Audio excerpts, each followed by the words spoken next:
Oi, nono ano, como vocês estão? Estamos estudando agora a Ásia, né? Dentro da Ásia, estamos estudando os aspectos físicos, o relevo da Ásia.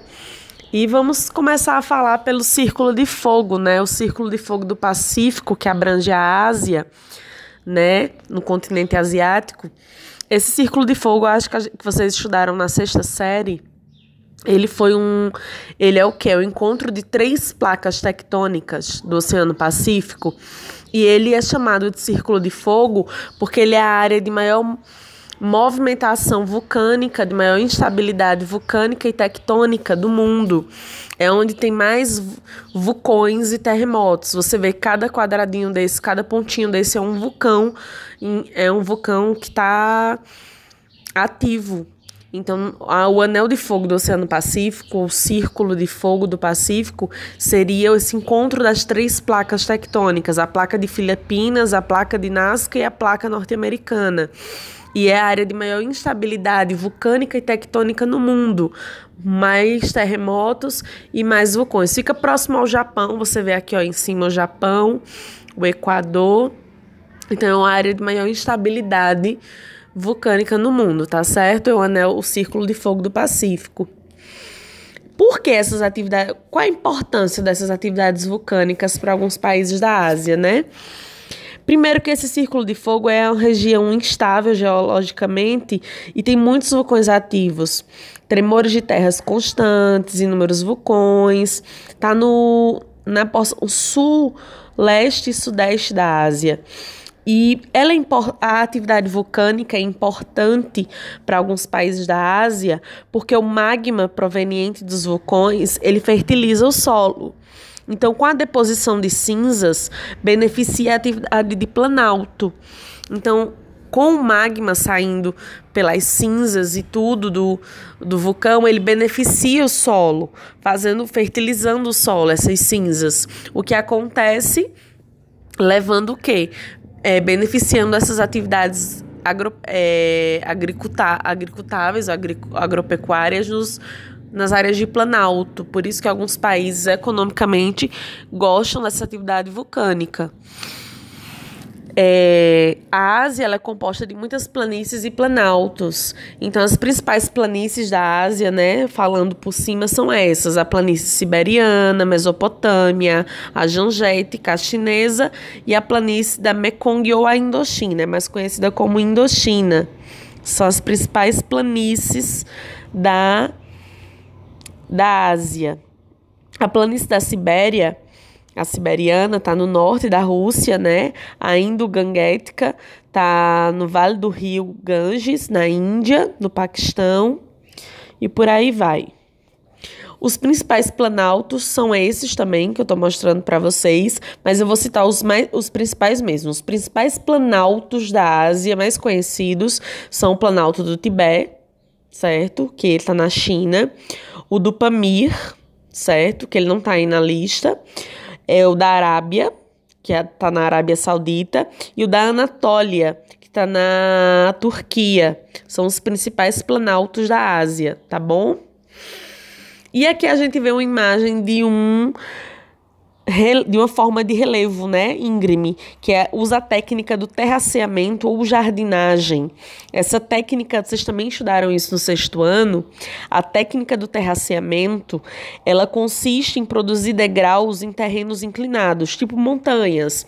Você vai pegar uma montanha, que é uma área que não dá para fazer agricultura, e como o terreno ele é muito inclinado, muito íngreme, alto, você vai fazendo várias degraus inclinados nas montanhas para que possa agricultar esses locais. Então, são áreas em que não dá para ter agricultura, como Japão, China, áreas que não tem muitas planícies para plantar. Então, o que é que eles fazem? Eles usam essa técnica de terraceamento e nesses degraus se planta. Então, consegue se aproveitar todo tipo de solo, todo tipo de relevo para plantação. Não se perde o relevo, né? Não se diz que não se planta por causa do relevo. Eles usam esses degraus, essa técnica para plantar e fica muito bonito visualmente. E o que eles mais plantam na Ásia dentro dessa técnica é o arroz irrigado. Então isso que vocês estão vendo são plantações de arroz irrigado.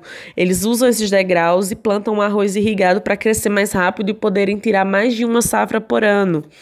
Então você vai ter muitas plantações de arroz irrigado dentro dessa técnica de terraceamento, que visualmente é bem bonito. Vamos falar das cadeias montanhosas que a gente tem, né, na Ásia. A Ásia é rica em cadeias montanhosas. A gente vai ter os Montes Urais, os Montes Zagros, as montanhas do Cáucaso e a principal e mais conhecida é a Cordilheira do Himalaia, que a gente tem um mapa, né? A gente vê que a Ásia ela tem umas áreas de planaltos e umas áreas montanhosas, né? Muito grandes.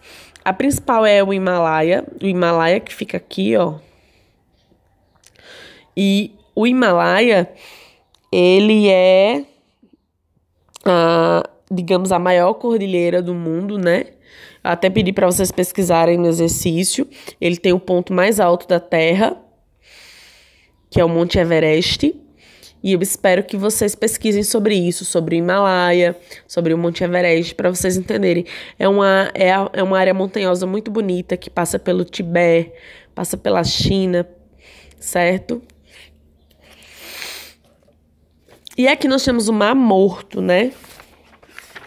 Essa região do Mar Morto, é muito interessante o Mar Morto, que ele é chamado de Mar Morto por quê? Porque ele é um lago de água salgada no Oriente Médio.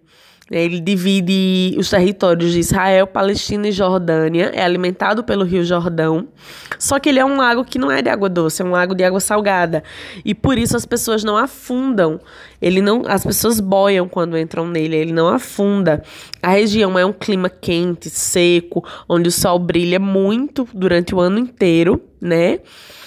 E a evaporação da água do rio do Mar Morto é muito rápida, devido à localização dele. Os minerais que estão na composição do solo resultam no grau de salinidade, fazendo ser um mar morto, né? Um lago de água salgada.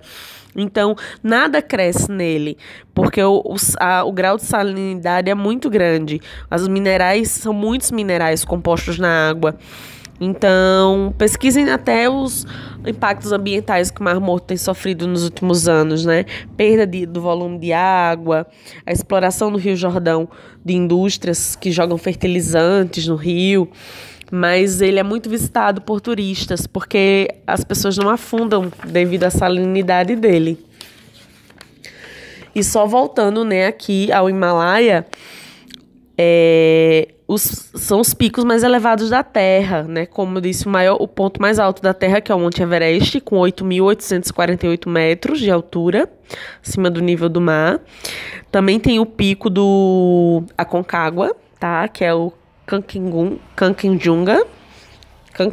Não sei falar chinês, minha gente. E esses picos servem de atração turística para o mundo inteiro, né? Passa pelo Nepal, pela China. Cobram pedágios altíssimos para passar por esses lugares, né? Pedágio de até $10.000 por pessoa para chegar no cume do Everest. Muito interessante toda essa área. O principal cultivo lá é o arroz, usando a técnica de terraceamento, que a alimentação básica dos asiáticos é o arroz, principalmente desse pessoal que mora próximo às montanhas. Então, qualquer dúvida a gente tira amanhã, tá bom? Um beijo.